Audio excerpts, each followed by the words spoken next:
बच्चों, कैसे हैं आप सभी? मैं आशा करती हूँ आप सब लोग स्वस्थ और प्रसन्न होंगे। आज हम हमारा पाठ जीवन का झरना को पढ़ेंगे और समझेंगे। इस पाठ को हम एक कविता के माध्यम से जानेंगे। हमें जीवन में निरंतर चलते रहने की प्रेरणा इस पाठ से मिलेगी। तो आइए इस पाठ को हम विस्तार से पढ़ते और समझते हैं। ये है हमारा पाठ 3, जीवन का झरना। इस कविता में कवि ने जीवन की तुलना एक झरने से की है जो निरंतर बहता रहता है। रास्ते में अनेक बाधाएं यानी विपत्ति भी आती हैं, किंतु झरना बेरोक टोक आगे बढ़ता ही जाता है। जैसे हमारा जीवन झरने के समान है। कवि ने हमारे जीवन की तुलना इस कविता में किससे की है? झरने से।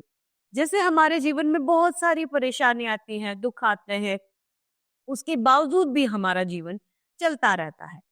जिस प्रकार से झरना झरना पहाड़ों से निकलता है, रोड़ों में टकराता है, पहाड़ों से टकराता है, लेकिन फिर भी वह मदमस्त होकर निरंतर चलता ही रहता है।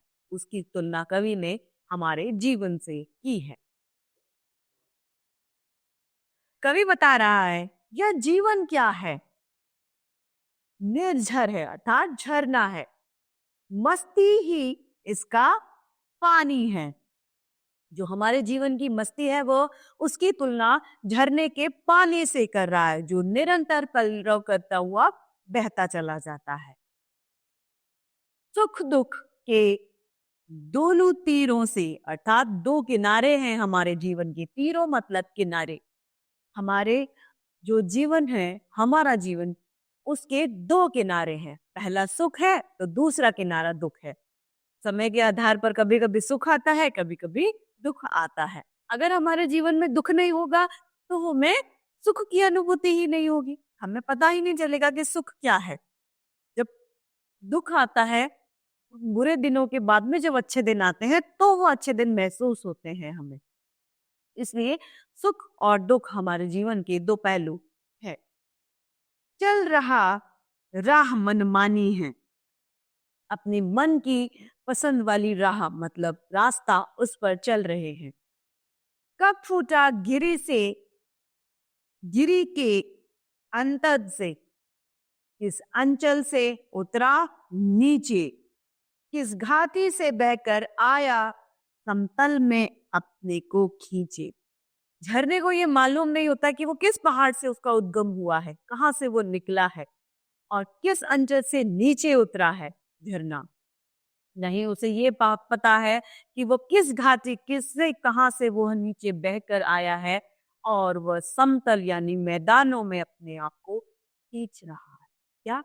झरना। निर्झर में गति है। झरने में क्या है? गति है, वो निरंतर चलता रहता है। यौवन है यानी जवानी, अर्थात जज्बा है, उसका खून गर्म है निरंतर चलने के लिए। अर्थात हमारे जीवन में भी हमें निरंतर अपने लक्ष्य की प्राप्ति के लिए हमें चलते ही रहना चाहिए। वह आगे बढ़ता जाता है। धुन सिर्फ एक है, चलने की, अपनी मस्ती में गाता है। चलने की मतलब अपने लक्ष्य को प्राप्त करने की। हमें भी हमारे जीवन में एक ही धुन, एक ही लक्ष्य निर्धारित कर लेना चाहिए। उस लक्ष्य की प्राप्ति के लिए हमें अपना पूरा समय न्योछावर कर देना चाहिए। बेशक उस लक्ष्य की प्राप्ति के लिए हमें बहुत सारी बाधाओं का, विपत्ताओं का सामना करना पड़े, लेकिन उसके बावजूद भी हमें निरंतर अपने लक्ष्य को प्राप्त करने के लिए आगे बढ़ता रहना चाहिए। बाधा की रोड़ों से लड़ता है, वन के पेड़ों से टकराता है। क्या? झरना। उस झरने के मार्ग में कौन कौन सी बाधाएं हैं कि वो रोड़ों से, पत्थरों से टकराता है, वनों के पेड़ों से टकराता है, थपेड़े खाता है, बढ़ता चट्टानों पर बढ़ता चलता यौवन से मदमाता है, लेकिन फिर भी झरना लगातार चलता रहता है। लहरें उठती हैं, गिरती हैं, नाविक तट पर पछताता है। लहरें उतार चढ़ाव लेती हैं। जब नाविक, जो नाव लेकर नाव चलाने वाला होता है, उसे नाविक कहा जाता है। वो नाविक पछताता है कि इतना उतार चढ़ाव है, मैं कैसे अपनी नाव को संभाल पाऊंगा। तब यौवन बढ़ता है आगे, निर्झर बढ़ता ही रहता है। झरना लगातार चलता ही रहता है। जब नाविक भी परेशान हो जाता है, लेकिन फिर भी झरना बढ़ता ही रहता है, क्योंकि झरने का काम है निरंतर आगे बढ़ते रहने का। निर्झर में गति ही जीवन है। झरने का चलता रहना ही उसका जीवन है। अगर झरना नहीं चलेगा, अर्थात वह झरना मर गया। रुक जाएगी यह गति जिस दिन, उस दिन मर जाएगा मानव, जग दुर्दिन की घड़ियां गिन। निर्झर कहता है, झरना हमें कहता है, बड़े चलो तुम पीछे मत देखो मुड़कर। झरना हमें बताता है आगे बढ़ेगी। झरना हमें निरंतर प्रेरणा देता है। अपने लक्ष्य की प्राप्ति के लिए झरना हमें निरंतर आगे बढ़ने के लिए प्रेरित करता है। यौवन कहता है, बढ़े चलो, सोचो मत होगा क्या चलकर। आप बिना किसी परिणाम की सोच के, क्या पता परिणाम अच्छा निकले या क्या पता परिणाम बुरा निकले, आप परिणाम से बेफिक्र होकर निरंतर आगे चलते रहें। अपने लक्ष्य की प्राप्ति के लिए आगे बढ़ते ही चले। चलना है, केवल चलना है, अपने लक्ष्य को सिर्फ प्राप्त करना है। जीवन चलता ही रहता है। किसी भी तरीके की विपदा आ जाए, चाहे सुख आ जाए या दुख आ जाए, लेकिन जीवन फिर भी चलता ही रहता है। ईश्वर द्वारा जो हमें जीवन दिया गया है, ईश्वर का सबसे अच्छी कृति मानव रचना है। उसने मानव को सोचने समझने की शक्ति की दी है, मानव को अपनी बात रखने की शक्ति दी है। तो हमें अपने इस जीवन को सदुपयोग करना चाहिए। अपने सत्कर्मों से हमें कुछ न कुछ करके दिखाना चाहिए। हमें निरंतर आगे बढ़ते रहना चाहिए, झरने के समान। मर जाना है, रुक जाना है। मर जाना ही रुक जाना है। अगर आप रुक गए, इसका मतलब आप मर गए, जीते जी मर गए आप। अगर आपने अपने लक्ष्य को छोड़ दिया, त्याग दिया कि अरे यार, ये लक्ष्य बहुत कठिन है, मैं शायद इसे नहीं पार कर पाऊंगा, नहीं प्राप्त कर पाऊंगा, तो आपका जीते जी मरना हो जाता है। निर्झर या झर कर कहता है, निर्झर क्या कहता है, झरना क्या कहता है, रुक जाना ही मर जाना है। तो आइए इस कविता को एक बार फिर से एक साथ दोहराते हैं। यह जीवन क्या है, निर्झर है, मस्ती ही इसका पानी है। सुख दुख के दोनों तीरों से चल रहा राह मनमानी है।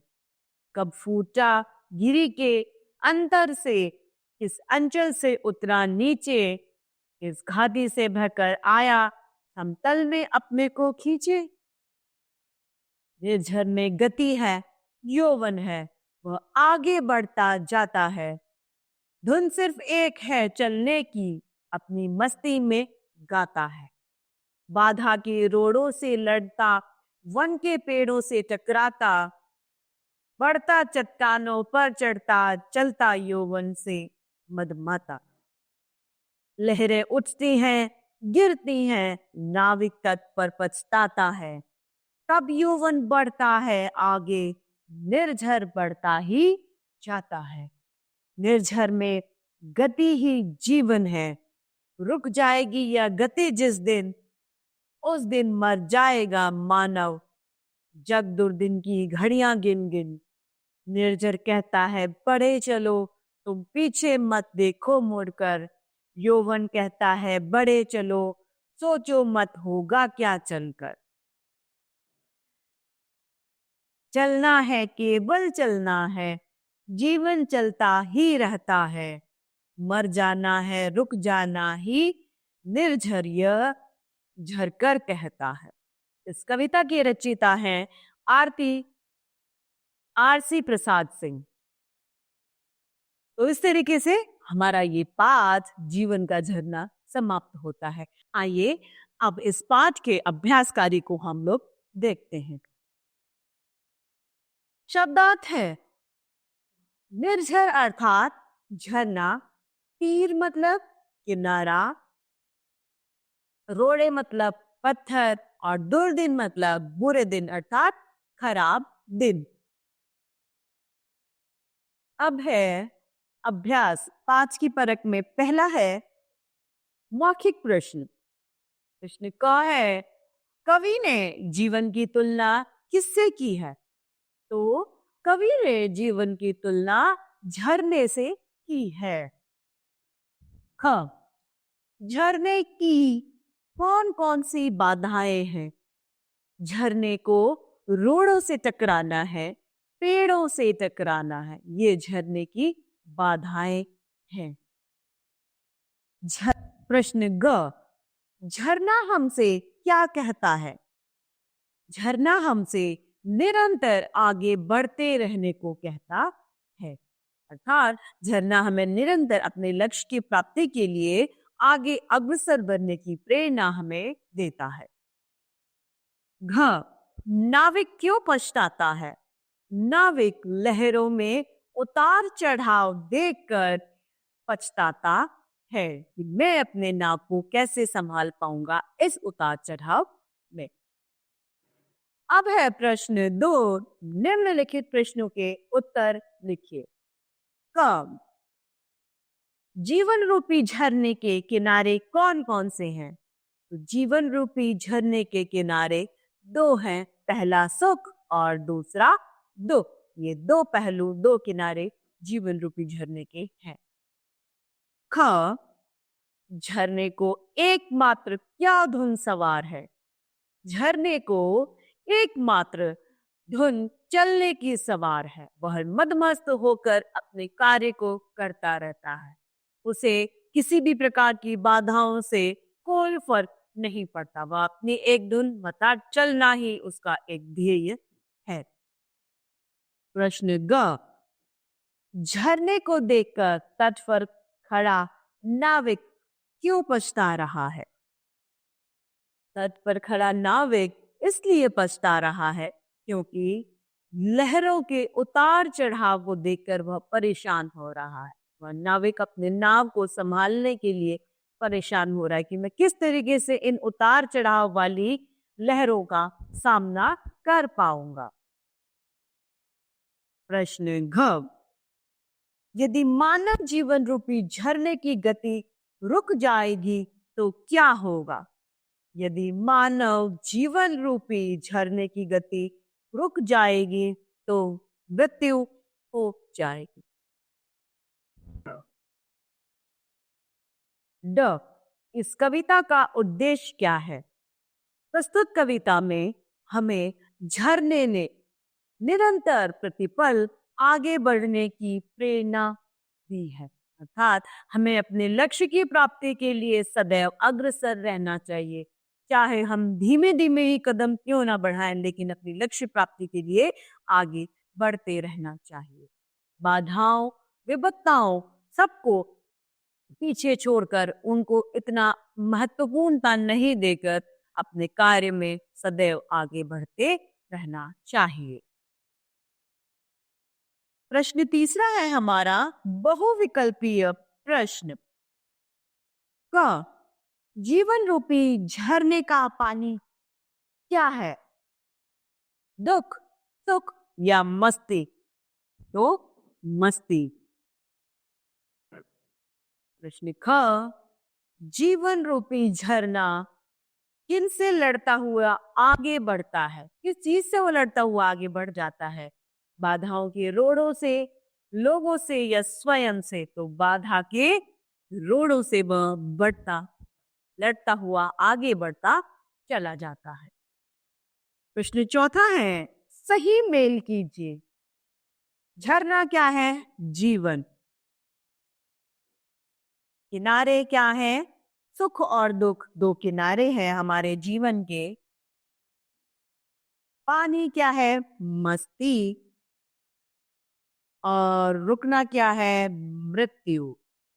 अगर झरना रुक गया अर्थात वह मर गया।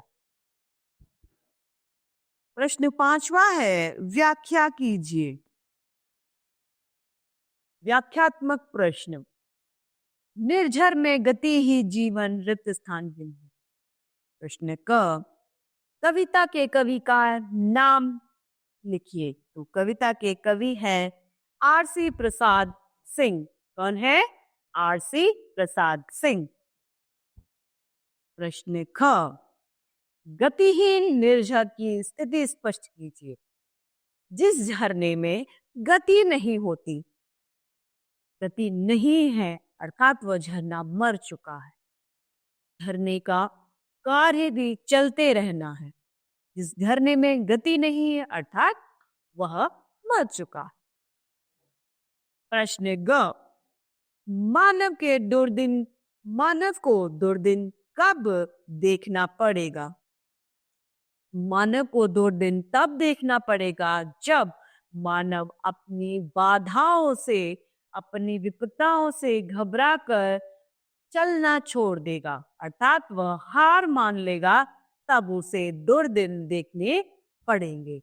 हमें मानव रूपी जीवन जो ईश्वर द्वारा दिया गया है, उस जीवन में हमें सदैव अच्छे सत्कर्म करते हुए अपने लक्ष्य को प्राप्ति के लिए निरंतर चलते रहना चाहिए। जब मानव हार मान जाएगा, अपनी बाधाओं विपत्ताओं से घबरा जाएगा, तो उस दिन मानव को बुरे दिन देखने पड़ेंगे।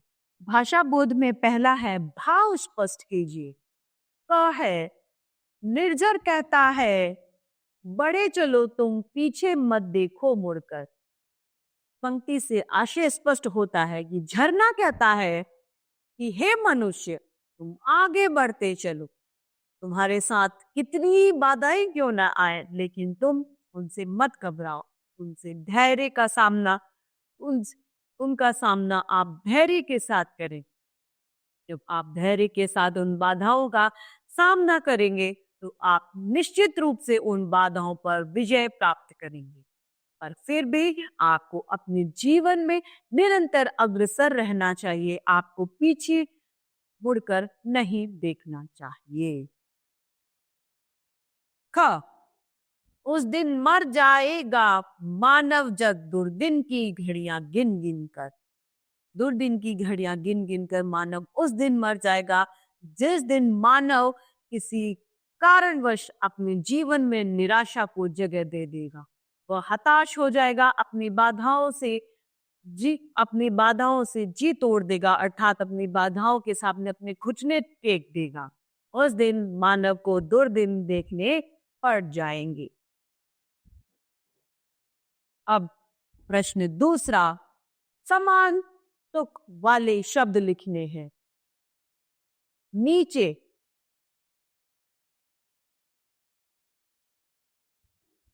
नीचे का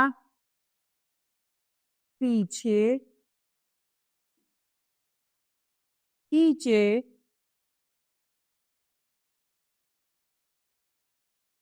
और सींचे।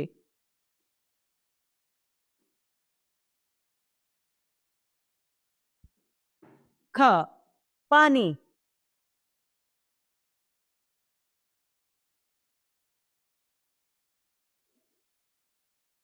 नाने,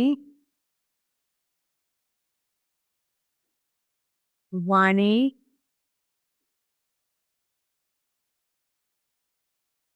साने।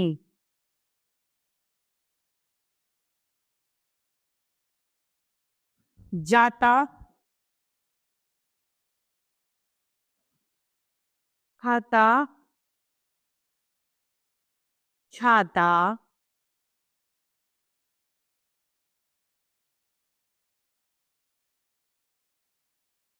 तथा आता।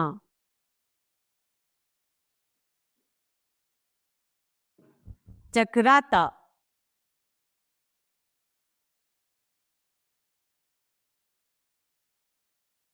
घबराता,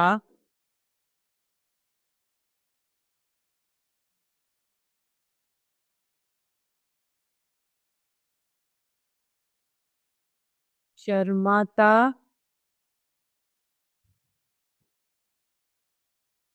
तथा निभाता।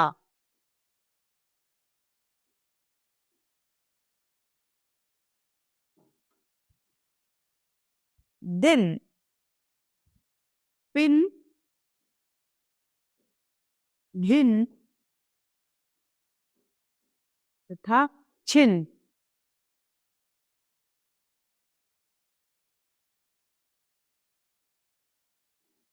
रहता, सहता,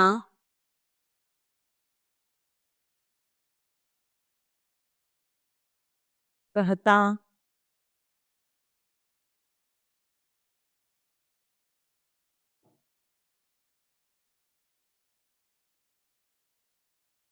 बहता।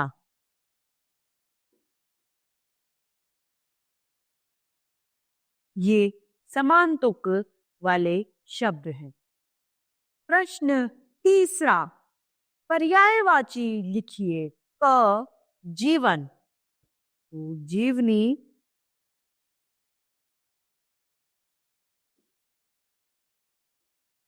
जीवन, आयु।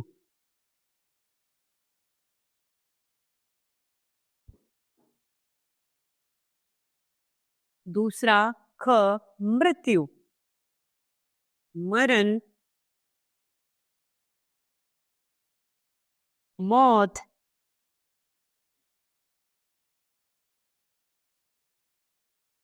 स्वर्गवास।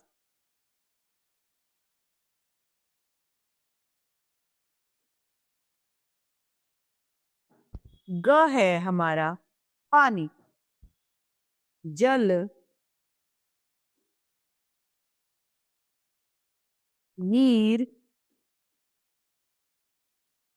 अंबु।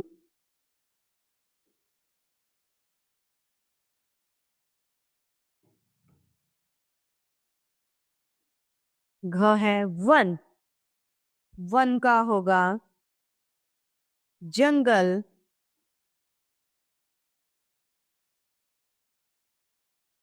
वन्य तथा कानन।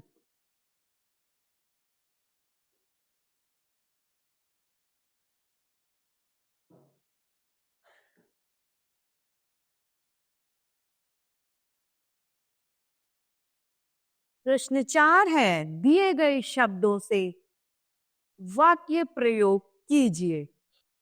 पहला है निर्झर,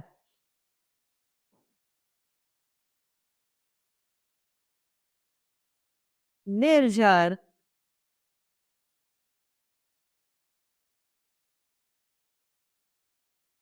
सदैव,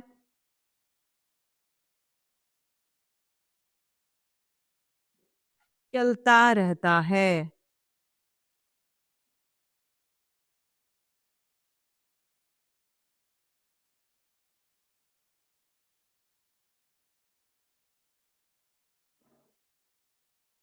घड़ियां,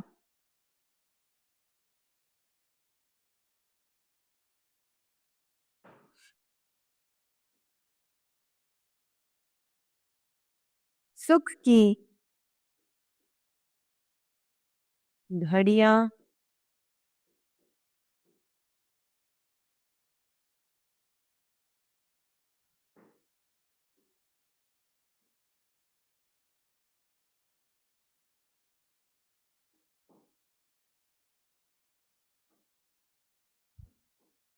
नजदीक है।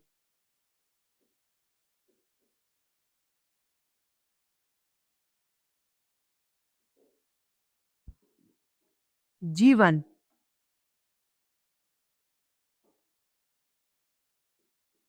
जीवन की तुलना, जीवन एक निर्झर है। एक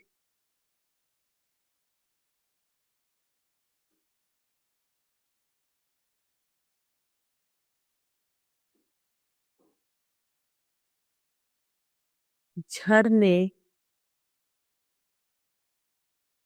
के समान है।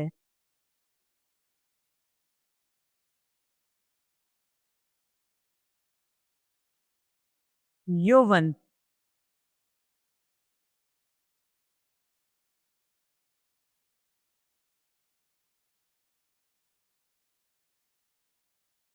मदमस्त है।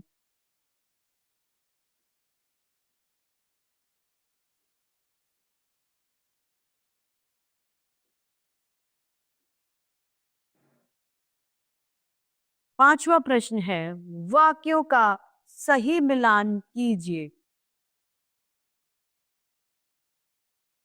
यह जीवन क्या है? जीवन निर्झर है। निर्झर में गति है। निर्झर में गति क्या है? यौवन।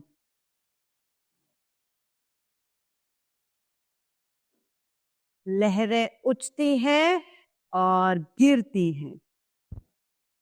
इस तरीके से हमारा ये पाठ जीवन का झरना समाप्त होता है। मैं आशा करती हूँ आप सभी लोगों को यह पाठ भली भांति रूप से समझ में आया होगा। तो आज के लिए इतना ही। हम फिर मिलते हैं। धन्यवाद।